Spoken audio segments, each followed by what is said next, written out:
Hey, David T.S. Wood here, and welcome to My Extra Mile. So excited about today's show. If you're feeling slightly overwhelmed or a lot overwhelmed or lack of focus, this is the show for you with our time management expert. You really can get a grip on overwhelm and laser focused to get the things you want. I want to call out our comment winner. We have Betty Barrett. She said, wow, what a great show. Thank you so much. And she was referring to Susan Sly's previous show about creating a side hustle income. So check that one out. You know what to do. Well, those great things. Subscribe, please share, and of course, get involved with the conversation and enjoy the incredible Susan Sly.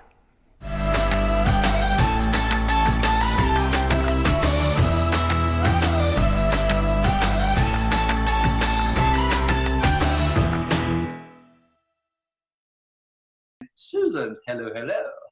Oh, hey, David. Thank you so much for having me. And let's just get this out of the way. Some of you might think, oh my gosh, how does she do it all? She's Superwoman. Sometimes it's messy. And hopefully we're going to get to talk about that. You know, sometimes we got to let go of perfection and just let it be messy. And I'm so happy to be here. Well, look, yeah, I didn't even mention that you've run the Boston Marathon how many times? 7 or something?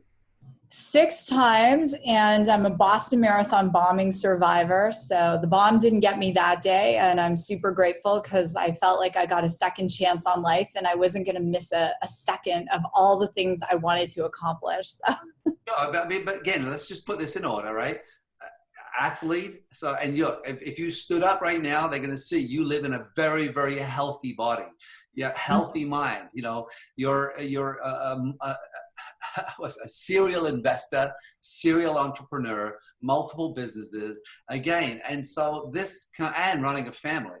Let's talk about time management, because I asked you a moment ago, I said, what's your superpower? And there's a lot of them, but obviously one of them has to be great time management. What's some of the fundamentals? Take us back to how you've discovered and utilized time management to be able to grow and become a multi-millionaire. Sure, that's a great question. You know, time is a universal commodity, David. We all have the same amount of time. So if you're a woman listening and you like Oprah, you have the same amount of time as Oprah. If you're a man listening and you know, whoever you admire, you have the same amount of time as, Warren Buffett, as an example. So it really comes down to what we do with our time. And over the years, I have studied billionaires, and David and I have friends who are billionaires. I've studied multi-millionaires, and I've studied people who fail to launch, meaning they start businesses, but they just can't seem to get some traction with that business. And ultimately, if I could pinpoint it on one thing, it's how they manage themselves in time. So one of the first things that I always suggest to people is identify what your primary need is right now. You might think of it like a monkey on your back. So maybe it's financial. You've got to bring in more money. Or maybe you're going through a health crisis, or maybe your marriage is in crisis, or your child is in crisis. Maybe they have an addiction. Whatever that number one thing is, if I looked at your schedule, would your schedule reflect that you're trying to solve that problem? Because if it does, you're going to solve the problem. But if your schedule doesn't have that, chances are you're burying your head in the sand. So that's the first thing I want everyone to think about. You know, a lot of people at the day we're doing the show in America, 22 million people filed for unemployment. And there's a statistic I heard that for every 1% it goes up in unemployment, it's 60,000 suicides, David. Wow. 60,000. And so we have... Actually, everyone know, if you're listening to this is during COVID-19. So even this is a year from now, we're both at home. We may not focus a lot on COVID, but we want it to be transferable, regardless of the obstacle you're facing. And I also want to remind everyone, this is on Zoom, so the sound quality may not always be the best, but listen to the content. So back to you, Susan. Yeah. So this suicide, the fact that people are at the end, they're not seeing a way out. To be able, to be in a position where you want to take your own life, and that's a staggering. So come back then. So when you first started out to become super successful, what was your primary? Was it around your son, I believe, right? There was something you had going on that really drove you to become an expert, right? I once heard a saying that if you have a problem that money can solve and you have money, you don't have a problem. And I love that saying, and I live by that saying because, rich people can, help poor people, right? And so over the course of my life, many drivers have been either financial, because of the root of that was my kids. I always wanted my kids to go to university and never have tuitions, that they would never have student loan debt. My son, AJ, was born, he was on the autism spectrum. So between occupational therapy, tutors, special schools. And David, just last year alone, the tuition payments in my house were close to $250,000 after tax. So $500,000 before tax. And this is during COVID, and I'm going to have a moment, and I know other people have other problems, but I worked really hard, and everything that I have, I'm self-made. And I kept dreaming of the day that my son with autism would graduate high school and go to university. And we're not going to have a graduation. So I'm figuring out ways, and maybe David will talk offline, to do something creative at home. But my driving force has always been my family. And so one of the things I looked at is, okay, if I have X amount of money, what kind of quality of life can I provide for them? And I'm not talking about spoiling your kids or they need the latest Xbox. My kids don't have that. But again, they have no student loan debt. My husband, Chris, and I decide to value education. So in thinking about that, really and truly, how my day is structured, my week is structured, the decisions I make ultimately come down to, is this better for my family? Is this going to accomplish what I'm setting out to do? So we have my son, AJ, is going off to university. He got accepted, which is cool because he was told he would never go to university. And I'm one of those women, just tell me I can't do something because then I'm really going to do it. Then we have one who's in grade 9. She's talking, oh, I want to go to Stanford. And then we have one who's in grade 5 and she's going to go to university. So when I think about the average tuition, just to give you an example, the average dentist in America graduates with about $330,000 in student loan debt. I never wanted to have to look my child in the eye, David, and say, no, you can't go to university, or yes, you can go, but you're going to be saddled with $300,000 or $500,000 in student loan debt. So thinking about, as we're having this discussion of time management, you have to figure out what's most important to you, because that's going to dictate how you structure your day. So, yeah. So let's go back then. So someone's listening right now, and I mean, again, we should talk about, when you, if we look at your life today, and then we go back to when you really started to create your success, it's two different type of things, but there's you learning how to manage time and noticing it. What's the advice you give that person starting out? That maybe you say, look at your schedule. And some people say, well, I don't have a schedule. They have these things in their phone, but they just kind of drift around. They go to work, they come home, they want something else, but they're not really looking at their schedule in a way, or utilizing their schedule or their time to be able to create something else. What's your advice to that person that's kind of just all over the map right now? Yeah, well, firstly, you have to start with, what is the value of your time? So if you want to be a millionaire, your time is worth $500 an hour. So if your time is worth $500,000 an hour, are you going to look at kitten videos on TikTok? Are you going to gossip? Are you going to just lie in bed and feel sorry for yourself? No, someone whose time is worth $500 an hour, they show up, they suit up, and they produce. So in our lives, we have KPIs, key performance indicators. So if one of my KPIs is my health, then I know, as a mom of 5 running 3 companies, I have to schedule in my workouts, right, David? Because if I don't, they're not going to happen. If one of my KPIs is money, because there's a household to run, tuitions to pay, then I know I have to create time in my schedule to generate revenue. If one of my KPIs in my life is my marriage, then I've got to schedule date nights, quality time with my husband. So my first thing that I want to say to everyone is, random life, random results. schedules are very liberating, and they're also a way to be self-reflective. David and I have both trained personal development. The best personal development exercise you can ever do is write down everything you do and everything you eat for a month, and that will tell me everything about you, and it will tell you everything about you. So setting a schedule comes down to, what are your KPIs? What do you want in your life? What's most important right now? And if it isn't written down, it isn't happening. So when Jim Rohn was still alive, if you don't know who he was a great business philosopher. He was Tony Robbins' mentor. And Jim used to say, you always finish your day before you start your day. You finish your week before you start your week. You finish your month before you start your month. You finish your year before you start your year. And what I learned from Jim, and I shared the stage with him the last time he spoke live in Dallas and many, many years ago, is to plan my day the night before. So David, what I do is I think, what are my KPIs? Okay, great. So I'm going to go and I'm going to plan my day the night before at the very least. So when am I working out? Right now, if you are listening, depending when you're listening to this, it's COVID. So we have in our family something called wellness minutes. So every day I do a minimum of 90 wellness minutes. For me, it might be running, Peloton, but for my kids, they have a minimum of 45 minutes to 90 minutes of wellness minutes. So scheduling in when I'm playing basketball with Emery, or when we're going for a walk, or whatever that is.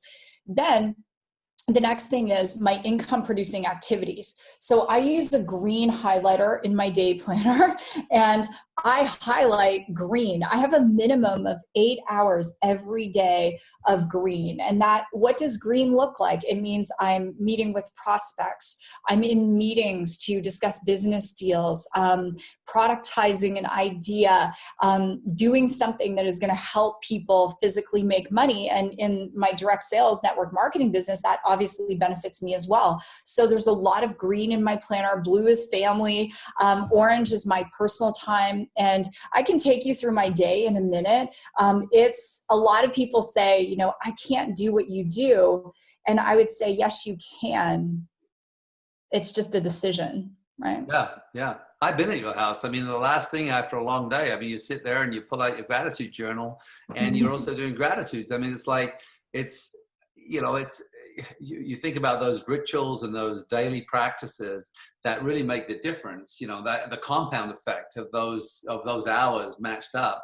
But if you go back for me for a second, because again, a lot of people listening to this may be starting out in their side hustle, for example. With them, they may not have multiple businesses they're running. I want to get back to your schedule in a moment, but with them starting out, let's say they have a job. And so for a lot of people who have jobs, they don't think about schedules so much, because they kind of have this employee mindset versus an entrepreneur mindset. Can you talk to me a little bit about that new person, and how important it is, and what's a way they can start structuring or utilizing a schedule to really be able to get more of what they want? Absolutely. So in 2003, when I started one of my side hustles, so going back in time, I have had 3 streams of income, sometimes just 2, but 3 generally, since the early 1990s. So I have always had to be very scheduled, but there have been times when I've had jobs. And when you have a job and a side hustle, you've got to be scheduled. So I'll go back in time a little bit to when I was working full time. I was working as the executive director of a charity, and I only had 2 children then. They were 5 and 1. My husband was an accountant, so he was working long hours.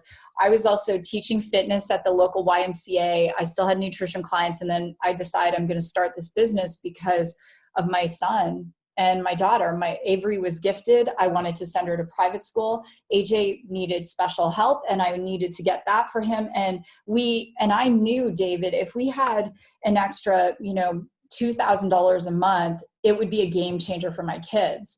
So this is what I did. I would get up in the morning early, and I do some kind of a quick workout just for sanity. And then I get the kids ready, take one to school, one would go to either my mother-in-law's or maybe like a daycare. Then I go to my office, and instead of going out for lunch, I would use my lunch break to message prospects for my side hustle network marketing business. I'd book my appointments between 8 and 10 at night. So then I would work, and then I'd come home. I'd do, dinner with the kids, bath time, playtime, lessons, put them to bed. And then from 8 to 10, I was doing follow-ups. I did this Monday through Thursday. I took Friday off, and then Saturday morning, I do a little bit again. And that's how I started. And I probably maintained that 10-hour schedule a week for about 8 to 10 months. And then I started to get to this point where I was making, back in those days, I think it was around $700 a week. So I hit that 2,000 plus a month. I was so excited. And I looked at my husband and I said, I really want to stay home with the kids. I want to be a stay-at-home mom. I wasn't raised with a mom. I want to be there for them all the time. I want to be that mom who volunteers at school. And so the number was $10,000 a month for me to be able to do it. And so I doubled down. I was working my job. I was teaching fitness. I had the kids. And then I figured out a way to add another 10 hours a week to that. And then when I got to $10,000 a month, I left my job, and I haven't looked back since. So my first advice to everyone is, don't take a lunch break. Use your breaks. Message your people, book those times, use some kind of calendaring system. I use a paper day planner because in an audit, you have to be able to prove you're doing a minimum of 45 minutes a day of income producing activity. So I use a paper planner. I also use an online calendar, and I would just say, have fun with it. It's going to be messy. At times you're going to be like, oh my gosh, I've got my job. I've got my side hustle. I've got my kids. I've got my partner, or, my pets, my aging parents. You're juggling all these balls in the air. And at times it's going to be, you're going to look in the mirror and go, can I really do this? And I had many of those moments too. But at the end of the day, it's, as I said in our first show, if not this, then what? You have to focus on what you're going to, not what you're going through. And that on the other side of that, the number one reason people become entrepreneurs is because they want freedom. So on the other side of all the messy is a lot of choice. You can go for a massage in the day if you want. You can volunteer at the school if you want. If you have a special needs child, you can be there for them, and you can hire someone to help out so you can go for a power walk and get your head on straight. So that's what I would say, David. It's going to be messy in the beginning, but just, focus on what's on the other side. What's a mistake that you see, a common mistake with people? They'll listen to this show. They're like, all right, I'm gonna manage my time better. And what is the sort of, because, staying with it, you said something very interesting. You said that, you've got to this stage and then you've never looked back. But getting from the start to that stage where you had more choice was a lot of work and a lot of structure.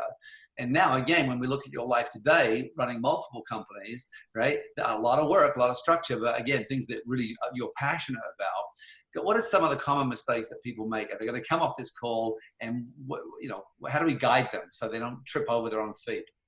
Yeah, that's a great question. People resist change. And a lot of people out there are comfortably uncomfortable. If you look at the average credit card debt, you look at, even in the United States, when COVID started, alcohol sales increased 55%. There are a lot of people that are stuffing their emotions with drugs and food and alcohol and, all sorts of things. I'm not perfect. I do drink wine. But, I'm not doing stuff, my emotions. David and I have had wine. We'll do a show where we're just drinking wine. It'll be fun. All right, let's do it. But, so what happens is when people start a business, they're suddenly in a place where there's change. So now they're working extra hours, they're juggling things. Maybe they're dealing with an unsupportive partner, and there is this sudden urge to go backwards. And the thing I'm going to say to everyone is you can't drive a car at 60 miles an hour, 100 kilometers per hour, wherever you are, only looking in the rear view mirror. You're going to crash. So to get to where you want to be, if you want to achieve something you've never achieved, you have to become someone you've never been. And the incarnation to that change is messy. And that's why when you see that, to give a statistic, in the United States of small businesses, only 9% ever make it to over $1 million a year. And why? So 91% of people don't make it, and 50% of those businesses close. And I'm talking about traditional small businesses. Why is that? Because suddenly there was a lot of change.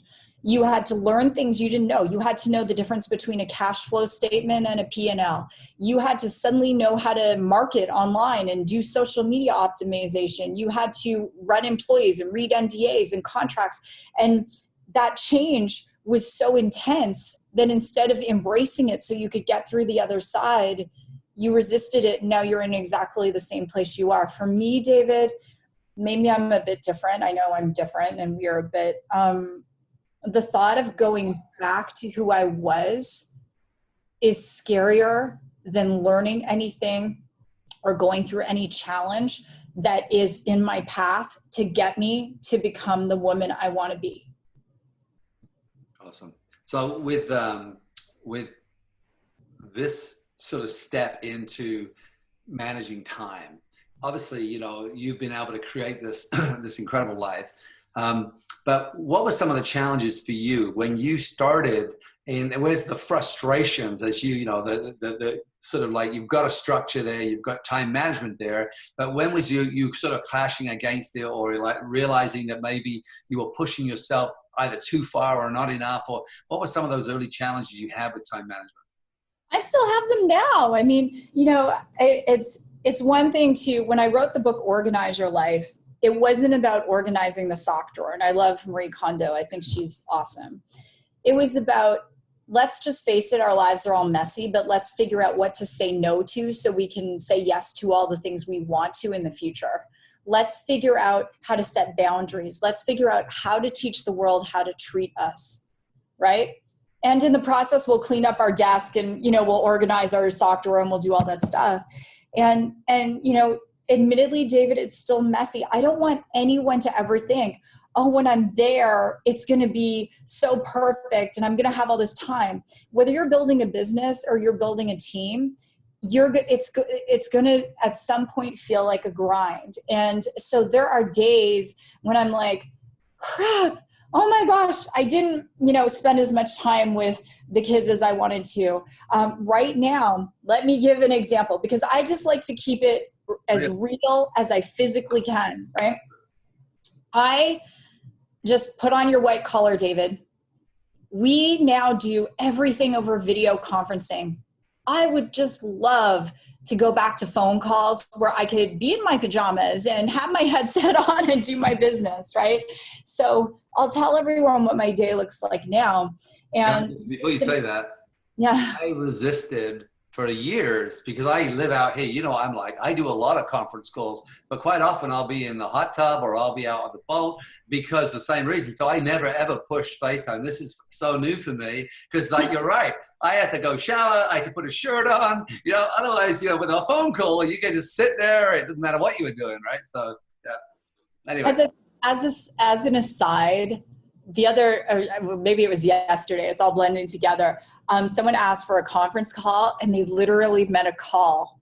And I was like, yes. So it's like standing up in my office and I'm like walking. It was awesome. Anyway, my life now is messy at times, but I want to keep it real.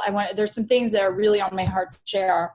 So one thing about me is I have this, David, it was very much inspired by you. You once said, when I die, I want to go out like this. Yes. It was such a rush, right? What a rush. Yeah, what a rush. And for me, at almost 50, I'm so hungry to learn. And people would say, well, why would you take a course at MIT that's an extra 16 hours a week while you've got a startup, you're getting a product out the door? I have, in our AI company, I have, I don't know, 18, 20. We keep hiring staff that rely on me to pay them.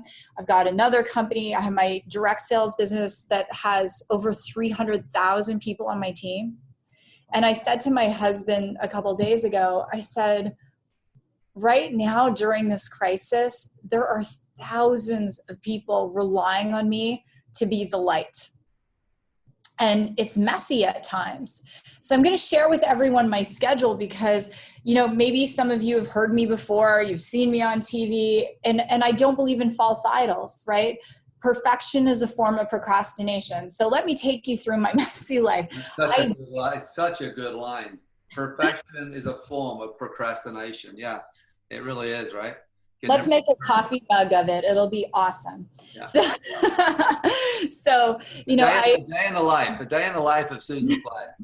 Yeah. Like right now, I wake up, somewhere around 4:30. I go pray and meditate. Then I'm coming in my office. I'm doing some of my MIT work. I'm writing blogs. I'm, returning emails, Slack messages. Then, there's like so many forms of communication. Me personally, I handle at least 100 to 120 emails a day that I handle personally. That doesn't include a team. And then Slack, it's just like constantly going off. During this interview, I just had to shut it down because it was like going. And then there are text messages. And then social media, all of it. I go and I start working out, usually around 6:30. I'm really into the Peloton. I love it. I'm like slightly obsessed with it. And I go running, and then I come back in the house and I'm all sweaty, and I'll be watching CNBC on live on my laptop while I'm doing weights. I have weights in my home office, and I'm doing weights and I'm trading stocks. And then, it's braiding someone's hair. It's making sure someone gets their wellness minutes. When are we supposed to be on Zoom? When are we, we've got all these schedules. I have all my kids home right now. And then starting in my office and knowing as a woman, especially in tech, a lot of times I'm the only woman in the room. And there's a different expectation. Less than 10% of women-led pitches are ever accepted by venture capitalists. It's disgusting. So I know I have to show up in an entirely different way. So, add to that, hair, makeup, meetings, calls. And then, people would say, well, Susan, why would you work so hard? Go back to the interview.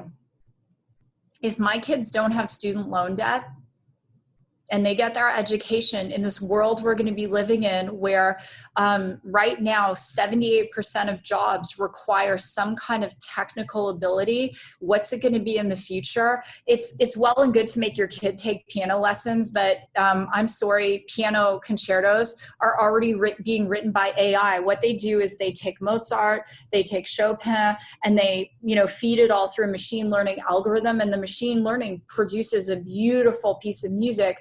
Your kids need to be coding.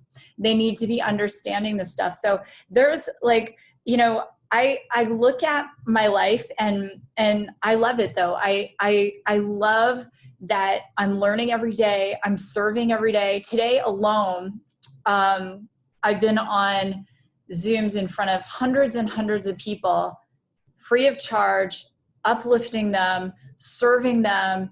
And that is something that brings me the greatest joy, like it does you, David, is just helping people. Well, I was going to say this, as busy as you are, and you've got a lot going on with both your companies, or three companies, but, when I reached out to you and said, hey, you're free for a couple of hours, you came back, yeah.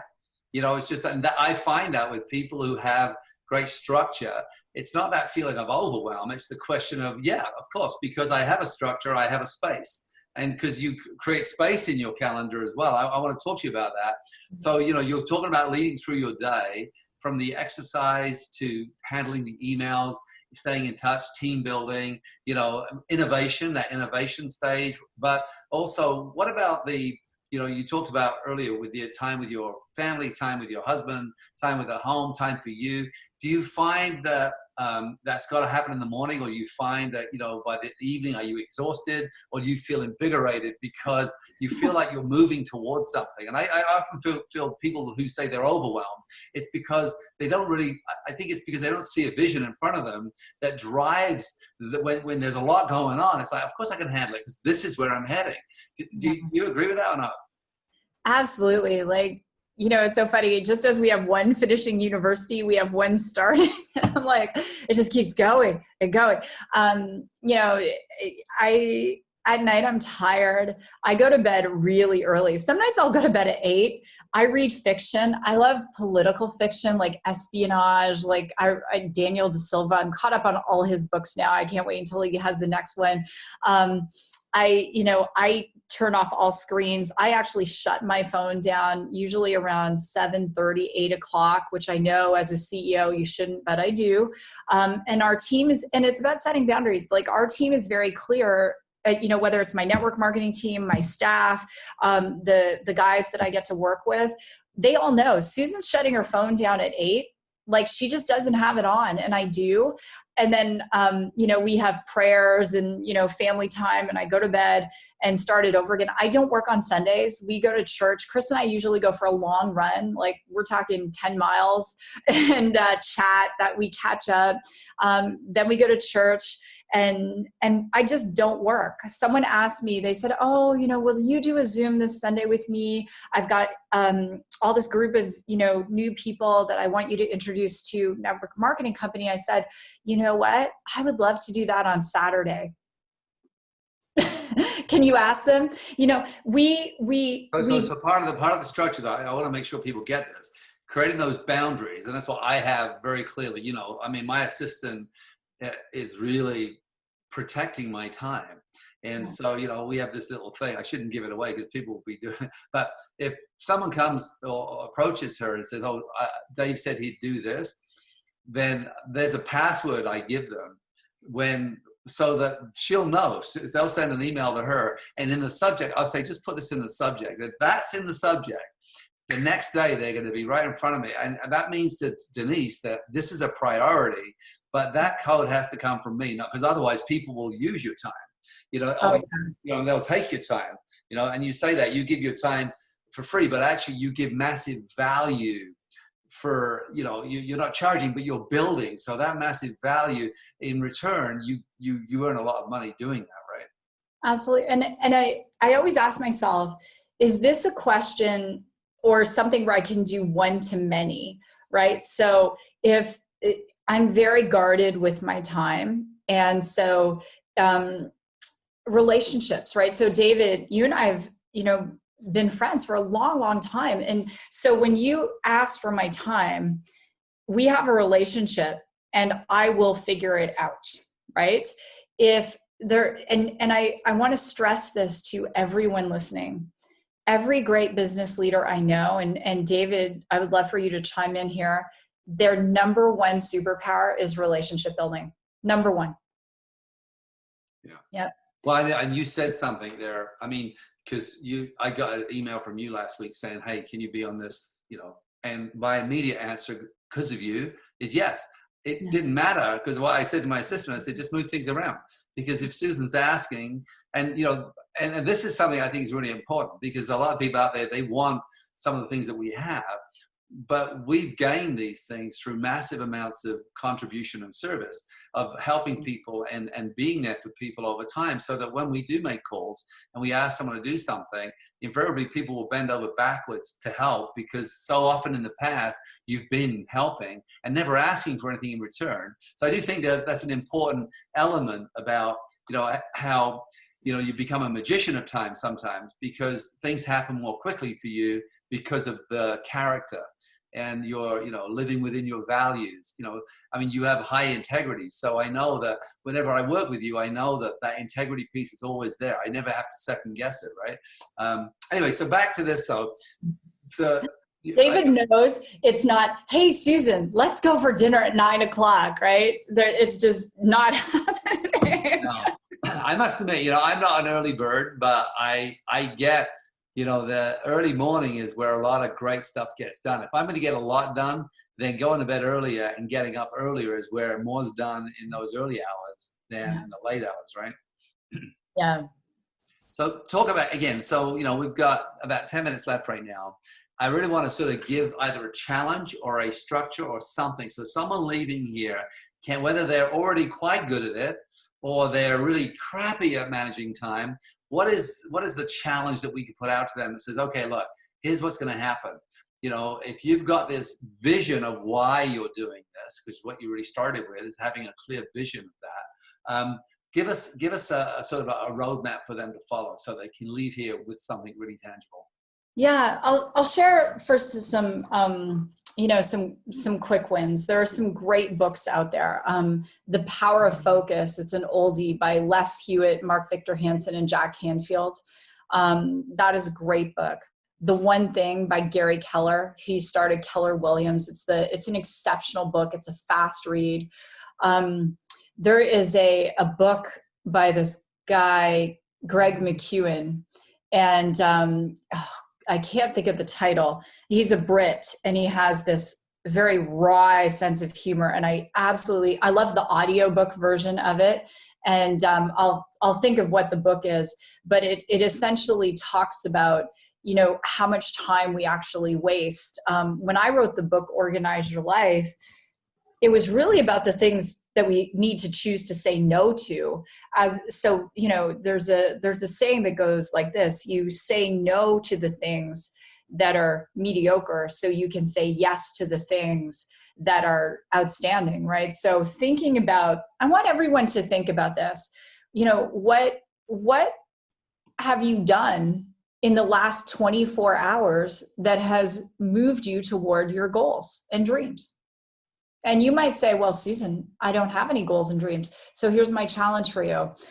Years ago, Mark Victor Hansen and I, Chicken Soup for the Soul guy, we were doing an event, and Mark and I were sitting there after, and he's like, Susan, I'm going to teach a trick to you. And I'm like, bring it on, Mark. He goes, write a list of 100 goals right now. Right now, just do it right now. So I sat there, I'm writing the goals. He said, I promise you within 24 hours, 10% of those goals are going to start to come true. People will show up that you didn't expect, opportunities, all of those things, right? So I would just say those three things: get a book, get reading, get focused. Number two is, write out 100 goals. It doesn't cost you anything to dream. Some of you have stopped dreaming. You've shrunk your dreams. Some of you have reached your dreams.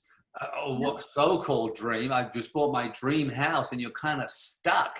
We see that a lot with network marketers, Susan, where they made some money and they've got out and bought something, and there really isn't this kind of next, dream that's sort of driving them. There's more like they're in sort of like more of a flat mode. Does that make sense?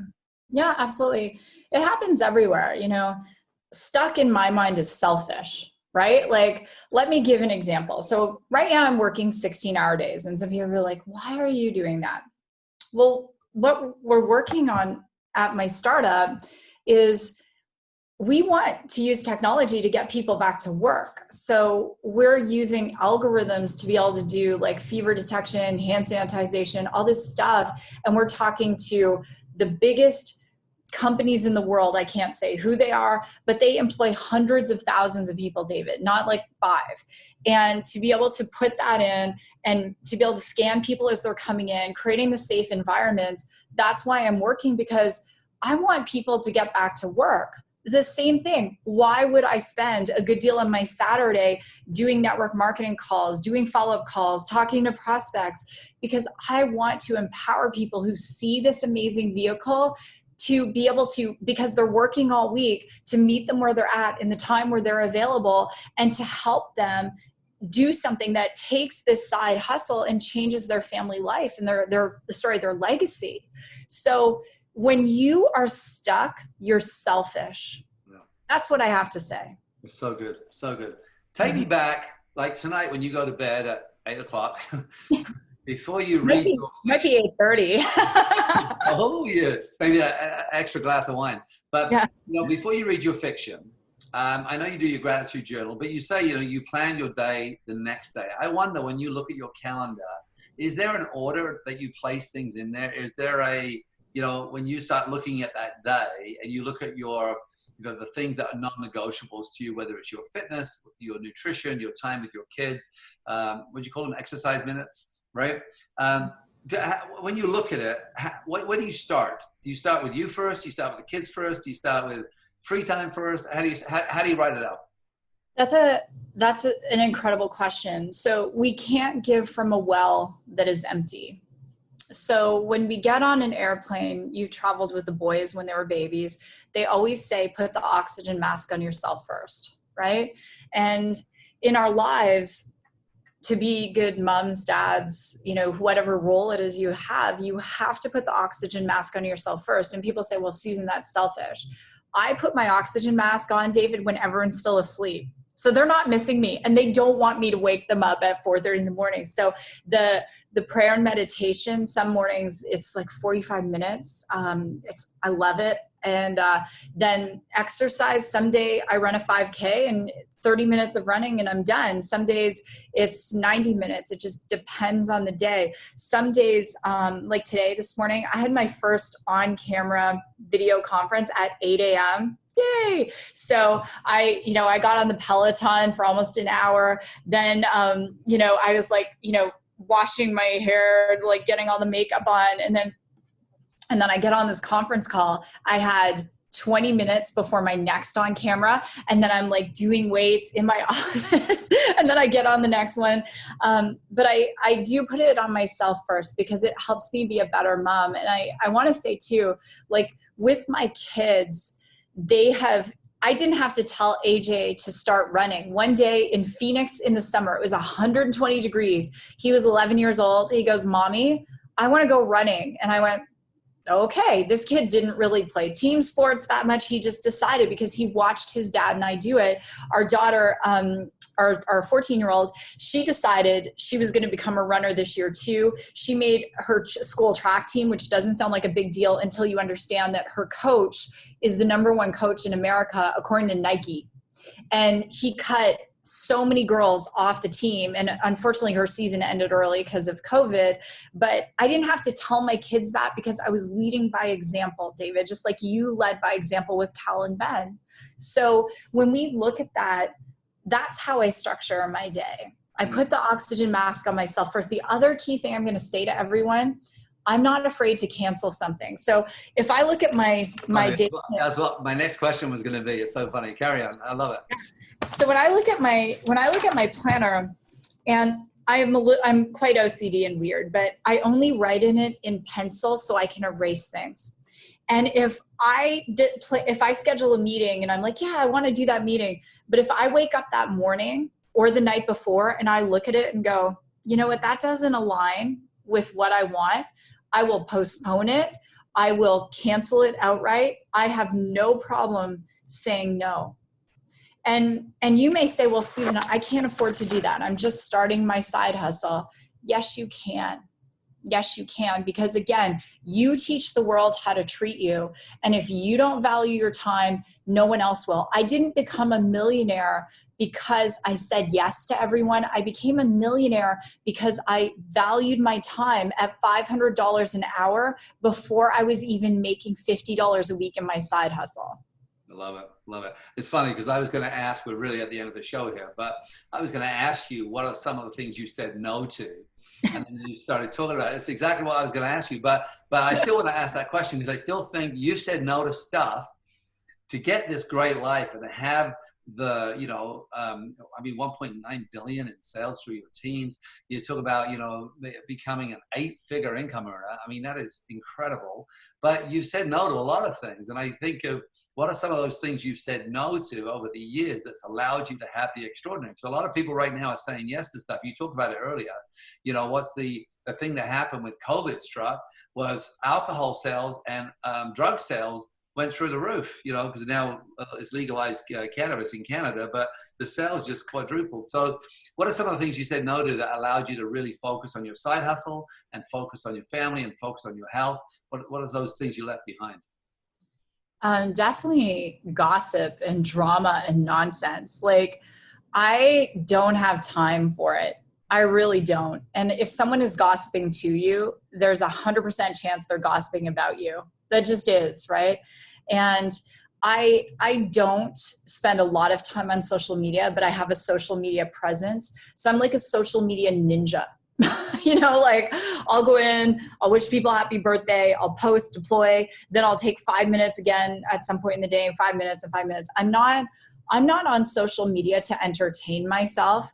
I'm on social media to inspire others. So because I'm not there to be entertained, I don't need to be there for like 8 to 10 hours a day. I say no to some interesting stuff that comes up. I'll say no to meetings, or there's, last week, 2 people text me, oh my gosh, I need to talk to you. And when someone says that, it's like, oh, okay. Yeah. So I set boundaries. I'll say, great, I can talk to you right now and I've got 5 minutes. Oh no, I'll talk to you later. No, I have 5 minutes right now because you won't get time later. And it's amazing when you tell someone you only have 5 minutes, they just spit it out. They're like, oh my gosh, did you hear? And I was like, actually, I didn't hear. Well, they're like, what should I do? And I said, you should just do this. And they're like, okay, I feel so much better. Great. 5 minutes. Right? So I think saying no to the obvious toxic things is really important, David. But also saying no to the things that aren't in alignment with what must happen right now. And I'll that's so much the big one for me, where the toxic thing is, I'm fortunate like you, I've done so much work. I don't have a lot of toxicity. I'm not a gossip guy. I always say, stab your friends in the face, not in the back. You got something to say, go talk about it. And I love conflict. I'd like to do a whole show on conflict, because what I found is when you've been in conflict with someone and you do it elegantly, on the other side of it is something more beautiful anyway, something more real. But saying no to the things that aren't moving you in the direction of where you want your life to be. And I'm always about life by design, and having a quality of life that, truly exemplifies the theories that live in my head. Is, if you walk into the house, you feel it here, right? But I think that's a huge one, is to really be able to say no to those things that aren't in alignment with where you want to go. With that being said, we're just at the end. I want to hand it back to you. And this whole show has really been about time management, and you are the queen of time management.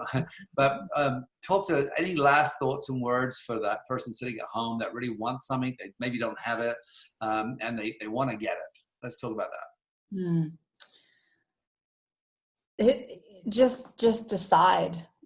How often do we just say things like, oh, I want to lose weight, or I want to make more money, or I want to find my soulmate, and our actions aren't in alignment with what we say we want, right?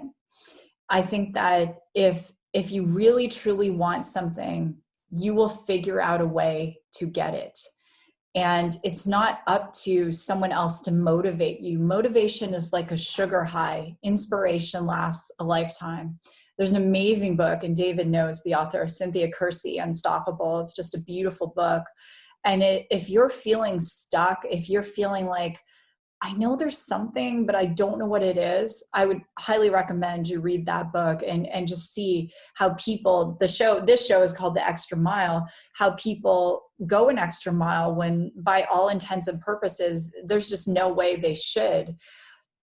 Finally, the thing I want to say to all of you is that, when you think about your legacy, and I want you to imagine that it's 10 years from now, and you're sitting on a beach somewhere and you're reflecting back on your life the last 10 years. Will you wish you spent more time on Instagram? Will you wish that you looked at more kitten videos on TikTok? Will you wish that you had more likes on your Facebook posts? Will you wish that you had gossiped more, hurt other people, backstabbed people? No. Your number one wish is going to be probably that you had made more progress in your relationships, in your finances, in your personal growth. And so it's just a decision, David, to not be toxic. It's just a decision to move forward. And sometimes that decision is just really putting one foot in front of the other. So Awesome. Well, that being said, we are at the end of the show. Susan, thank you so much, as usual. I'm sure we'll do lots more. I'd love to I always think this should be a co-host thing anyway, bring in some guests and you and I sit them down and I really suck some juice out of them. But, remember, this is my extra mile, right? It's those small incremental things that you can take. When you listen to this show, is what's the one small thing you can introduce into your life that's going to allow you to take that one extra step, that one extra mile. So just make sure you do that. And we thank you for being here, and we'll see you on the next show. Susan, I love you deeply. Thank you. I appreciate you. Thanks, David. Mwah.